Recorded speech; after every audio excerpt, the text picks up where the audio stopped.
বাংলার নববর্ষ হোক অথবা ইংরেজি নববর্ষ, মায়ের পুজো দিয়েই বছর শুরু করেন ভক্তরা। সেই মতন এই দিন দর্শনার্থীদের ঢল নামল তারাপীঠ মন্দির চত্বর জুড়ে।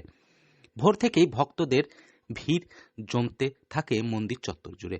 বেলা বাড়ার সঙ্গে সঙ্গে ভিড় আরও বাড়তে থাকে। ভিড় সামাল দিতে অতিরিক্ত পুলিশ মোতায়েন করা হয় এই দিন।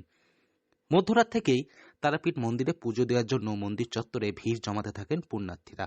রাজ্য তো বটেই, ভিন রাজ্য থেকেও বহু মানুষ আসছেন পূর্ণ অর্জনের জন্য।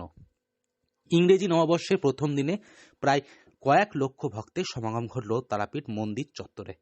নববর্ষ উপলক্ষে সুন্দরভাবে সাজিয়ে তোলা হয়েছে তারাপীঠ মন্দির চত্বর। প্রত্যেক দিন এর মতন ভোরবেলায় মা তারাকে স্নান করিয়ে রাজরাজেশ্বরী রূপে সাজিয়ে হয় মঙ্গল আরতি। মঙ্গল আরতির পরে শুরু হয় মায়ের বিশেষ পুজো। ভক্তদের জন্য খুলে দেওয়া হয় মন্দিরের দরজা। আজ দিনভর বিশেষ পুজোর পাশাপাশি দুপুরে মাকে বিশেষ অন্নভোগ নিবেদন করা হয়। সন্ধ্যাবেলায় সন্ধ্যা আরতি। সন্ধ্যা আরতির পর মাকে ফের বিশেষ ভোগ নিবেদন করা হবে, যেখানে থাকবে লুচি, সুজি, মিষ্টি, পায়েস, খই এবং আরও নানান ধরনের মিষ্টান্ন। ইংরেজি বর্ষ 2026-এর 1 জানুয়ারি এই বছরের প্রথম দিন ভক্ত সমাগম হয়েছে। কারণ আজকের দিনে যদি মা তারার কাছে পুজো দিতে পারে, তাদের হয়তো সংসার, তাদের ব্যবসা বাণিজ্য সবকিছু সমৃদ্ধি হবে বলে এই বিশ্বাসে মায়ের কাছে আজকে এসেছেন।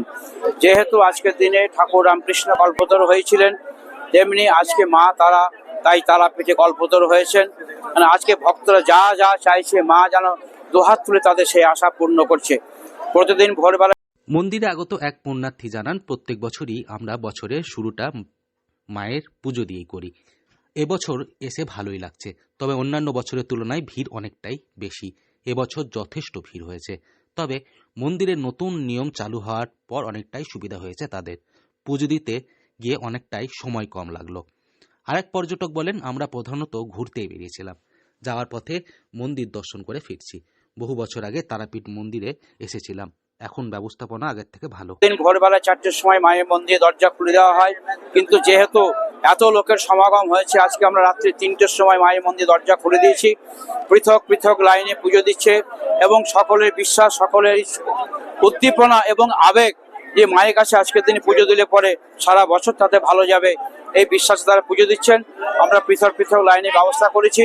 যদি কোনো বয়স্ক বা অসুস্থ ব্যক্তি আসেন, তাদেরকে লাইনে না দাঁড় করে সরাসরি যাতে তারা মায়ের মন্দির দর্শন করতে পারেন, আমরা তাদেরকে গর্বকে নিয়ে যাচ্ছি। আমার নাম পাপিয়া মান্না। খড়গপুর থেকে এসেছি। আজকে বছরের প্রথম দিন মাকে দর্শন করলাম, তারপরে দর্শন করে বছরের প্রথমটা কাটাবো, যাতে সারা বছর ভালো কাটে, সুস্থ সময় জীবন থাকে, পরিবারের সবার ভালোর জন্য, মঙ্গলের জন্য পুজো দিলাম আজকে মায়ের কাছে। পাপিয়া মান্না। অন্যদিকে তারাপীঠ মন্দির কমিটির সভাপতি তারাময় মুখোপাধ্যায় বলেন, ভক্তদের কথা চিন্তা করে মন্দিরের তরফ থেকে সমস্ত ধরনের ব্যবস্থা করা হয়েছে। অতিরিক্ত নিরাপত্তা রক্ষী নিয়োগ করা হয়েছে মন্দিরের তরফ থেকে। পাশাপাশি প্রশাসনের তরফ থেকে সমস্ত ধরনের ব্যবস্থা গ্রহণ করা হয়েছে। আলোর সাজে সাজিয়ে তোলা হয়েছে গোটা মন্দির চত্বর। সিসিটিভি ক্যামেরা বসানো হয়েছে মন্দির কমিটির তরফ থেকে। সব মিলিয়ে ইংরেজি নববর্ষের প্রথম দিনেই সাজো সাজো রব বীরভূমের তারাপীঠ মন্দিরে। বীরভূম থেকে সৌভিক রায় রিপোর্ট, লোকাল 18 বাংলা।